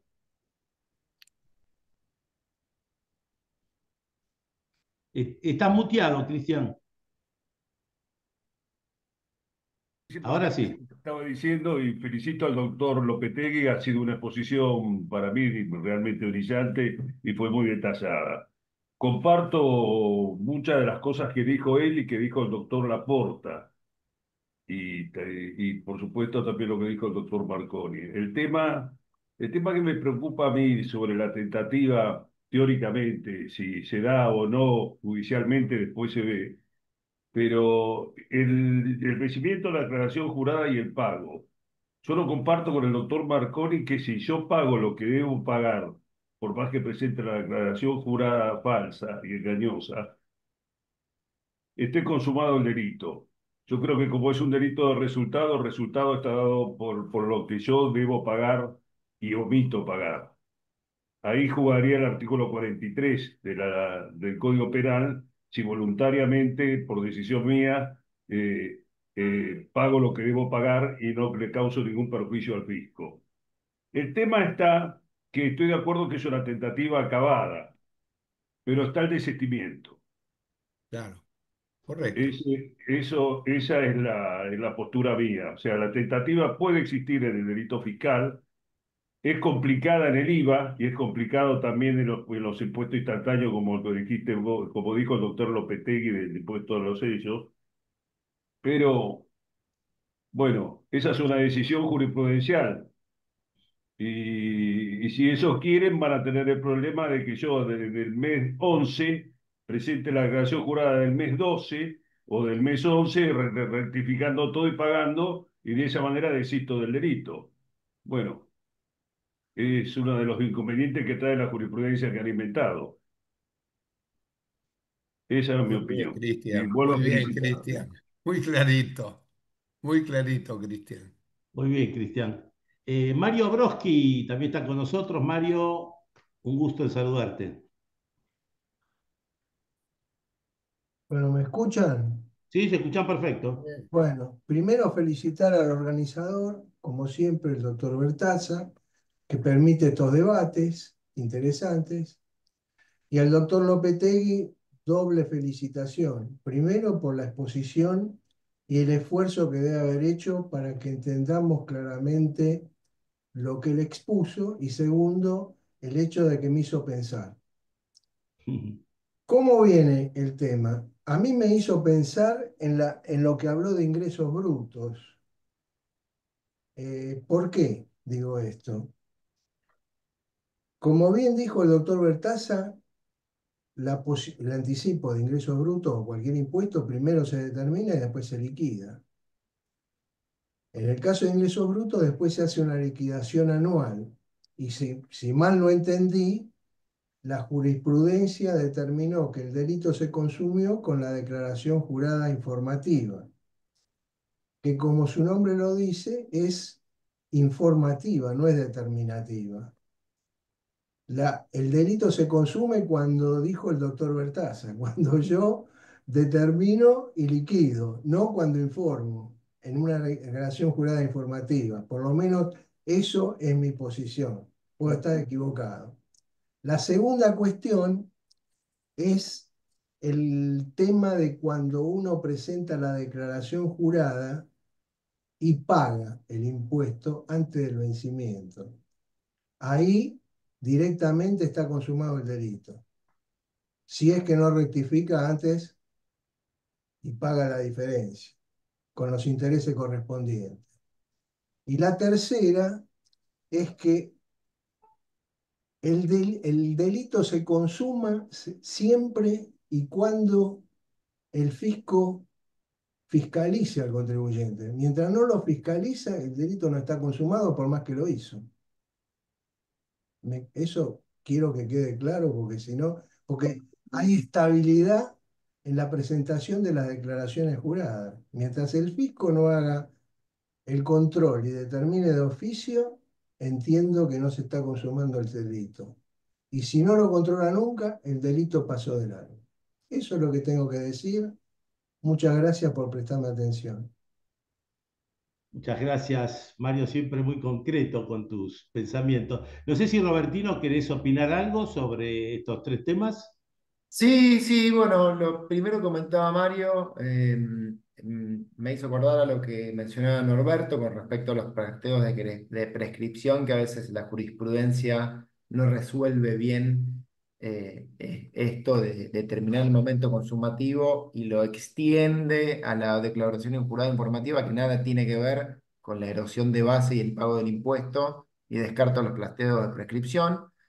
Y me parece muy interesante lo que comentaba Mario, con respecto a los casos en donde hasta que no haya un acto administrativo del fisco que determine la deuda, no se puede estar hablando de consumación, que sería, digamos, la teoría, es una teoría minoritaria que es la que retrasa el momento consumativo, es la teoría que más retrasa el momento consumativo en el tiempo, cronológicamente la que se encuentra al final. Pero el problema que tiene esa teoría es que la consumación queda supeditada a un hecho incierto, en primer lugar. En segundo lugar, otra de las falencias de esa teoría es que diferentes contribuyentes podrían tener diferentes momentos consumativos en función de que el fisco vaya inspeccionando y determinando eh, deuda y le saca el momento consumativo al obligado, es decir, como que se lo arranca al obligado y lo pone en la administración tributaria y eso puede dar lugar a diferentes discrecionalidades por parte de las administraciones al momento de tener por consumado un otro delito.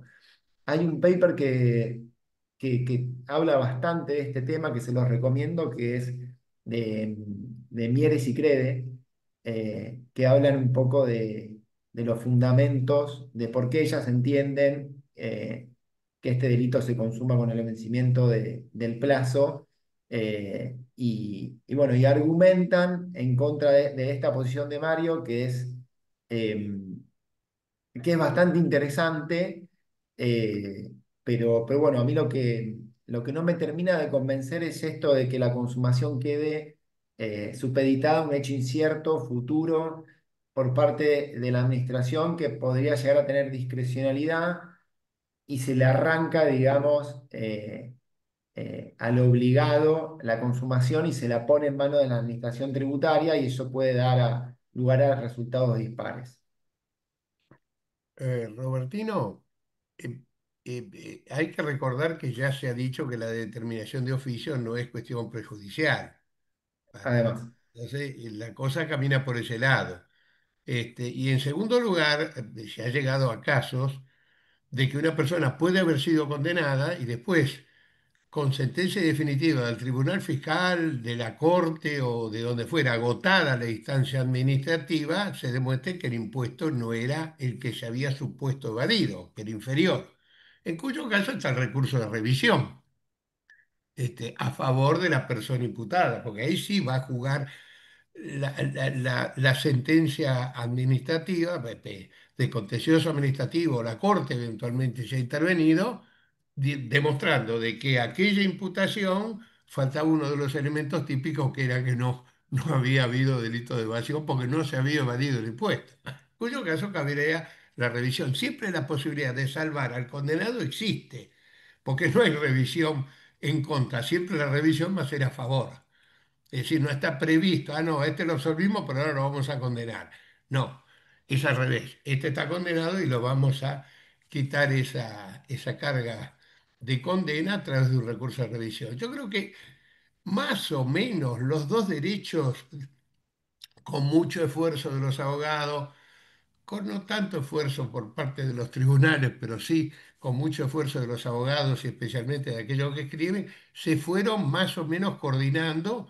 Dos elementos difíciles de coordinar, porque el derecho contencioso administrativo y el derecho tributario con el derecho penal no son tan fáciles, porque son principios muy diferentes que los rigen. Pero bueno, acá estamos y vamos avanzando. Vamos a ver la nueva ley que van a mandar al Congreso, a ver qué es lo que dice, porque hay Claro. reformas y hay Sí, algunas simpáticas y otras no tanto. sí, me parece que un poco para cerrar por otro tema que quedó boyando, por lo menos quería expresar mi posición, que se refiere a las últimas normas dictadas por la autoridad fiscal respecto de la eliminación de ciertos regímenes de información. En realidad, con esto nada cambia la circunstancia, porque la administración tributaria perfectamente se puede enterar de determinados hechos que comete el contribuyente, o sea, sin estar alimentado su banco de datos, puedo tenerlo por cualquier otro tipo de formas, y de esa manera puede determinar que existe un delito, ¿no?